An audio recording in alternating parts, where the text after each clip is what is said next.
What's up, boys? Snods here. We're back with another video, and today we've got the first footage of college football 26 gameplay. If you guys want to check out this entire video, be sure to check it out in the description down below. You can watch the entire thing. We're not going to do that in this video. What I did, I just made a couple clips that really jumped out to me. There's a lot in this gameplay. It got me really excited. I cannot wait to jump into college football 26 and finally start grinding out the game. If you guys didn't know, we're going to be playing Cut this year. We're going to be doing No Money Spent. So be sure you guys subscribe to the channel. Also, throw me a follow on Twitch down below. We're going to be doing all of our No Money Spent grinding on the Twitch channel. Let's get right into this, boys. All right, so the very first thing that I saw right off the rip is kicking. Kicking looks a little different. You guys will see on this kickoff right here, the kicker has a different animation. And also, when you guys are kicking for field goals, they have made it even harder. If you are the away team, I'm not sure how it's going to work when it comes to Ultimate Team, but I'm going to show you guys. The kicker kicks it a little different right there. Seems like it's a little slower. As you can see right here, this is what I'm talking about for the field goal. You still got the shaking arrow that we had in 25, of course, if you're the away team. Let's rewind it here. They've also got the meter is coming back to college football. But as you can see right here, the away team, their meter is colorless. It's just grass. It's clear, see-through. And also, the football meter that's going back and forth is disappearing while it's going back and forth. So kicking is going to get even harder in 26. Is this a good or bad thing? In my opinion, I think it is a very good thing. This is college football. Kicking is hard. It is not automatic in the NCAA. I've been saying this since 25 came out. This is how Madden should be too. A 65-yard field goal should not be a gimme like it is in Madden 25. But I like this touch. They're keeping it tough for those away teams that are coming into those really tough-to-play stadiums. Next one is dynamic substitutions. We did talk about this in our last video, but this is actually like live footage of the game and the dynamic substitutions being played in action. So Alabama, that is Ryan Williams, and I can't remember what the other guy's name is, but he plays defense and safety for the Alabama Crimson Tide. He was playing defense, and he used this feature. By hitting down on the D-pad, you can bring up your subs and make adjustments to whatever you want to do. Now, this is a huge quality of life thing. You don't have to pause the game to make subs anymore. It's a huge W. This kind of reminds me of making subs in 2K. 2K has had this feature for a very long time, since I can remember, and now it's finally in college football, and I'm assuming it's coming to Madden as well. Yeah, dynamic substitution is going to be huge. If you need to reset to your starters, you can just hit square or X, and it'll reset everything. This menu also shows wear and tear. It shows what's hurting on the player, what their stamina is looking like, their overalls, positions. I really like this touch. That being said, coaching adjustments. They showed that. There's a couple improvements, quality of life things that they showed here. We've got the coach adjustments menu right here. So we've got cornerback matchups, defensive motion, response, option, read key, option, pitch key. All that is coming back.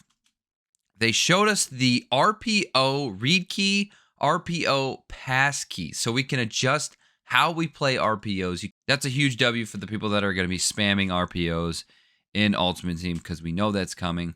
They also made an adjustment to where we can change the depth of our safeties. So the positioning of your safeties is kind of just stock based on whatever play you pick. Now you can move them however you want them to go. So the way I see it, this is going to save a lot of people time when they're making quick adjustments before the other team gets the snap off. And I believe they showed a few screenshots of the different positions you can put them in. So this is like a stock position for the safeties. I think they've got more coming up here. Yep, so you can move them out to the side like that. You can back them up. You can put them all over the field. I really like that. It gives the offenses different looks. I really think defense is going to be a lot different this year due to those adjustments. They also showed us a new feature called Stunts and Twists. So when you guys are choosing your play call on defense, you can choose to hold down the button for the play that you want to choose, and you'll be able to perform stunts and twists. So we'll get a look at what it looks like here. As you can see right here, we've got left exit 2-man, left text 2-man, left Tom 2-man. Now I have to really look into practice mode to see what each one of these do.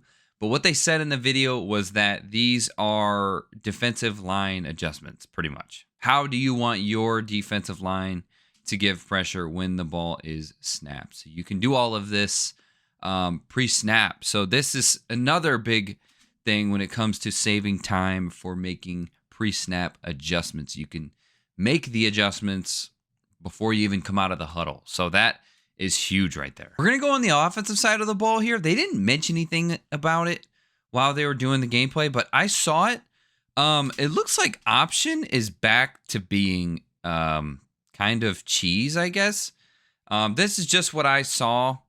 If you guys were in the beginning of College Football 25, you saw that options were absolutely cheese. Like, you could get the pitch off while you were in the middle of being tackled. And then they did an update and they made the options a little more risky. I feel like we just saw it right there. The guy was getting tackled and he was able to get the pitch off. So I wonder if options are going to be cheesy at the beginning of the year.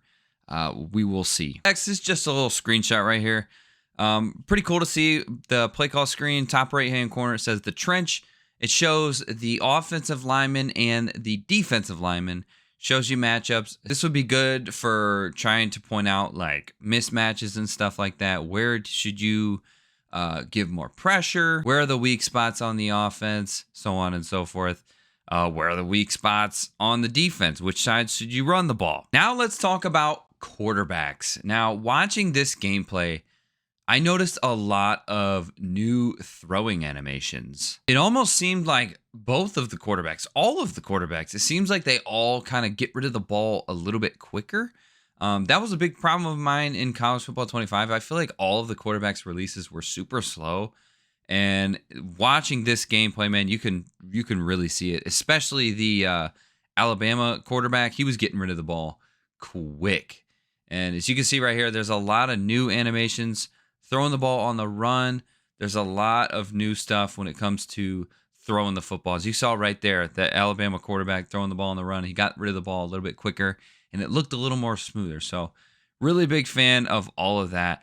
It looks like the RPO pass releases are a little bit more smoother as well. So that is huge. Another thing they talked about for quarterbacks is QB height. That is going to be very important this year, and unfortunately, they've made it clear that short quarterbacks are going to suck. They are going to be absolutely terrible in this game. They have shown many clips that the short quarterback, there's literally zero benefit to having a short quarterback. So the problem is short quarterbacks are now going to be affected if they have a tall offensive line.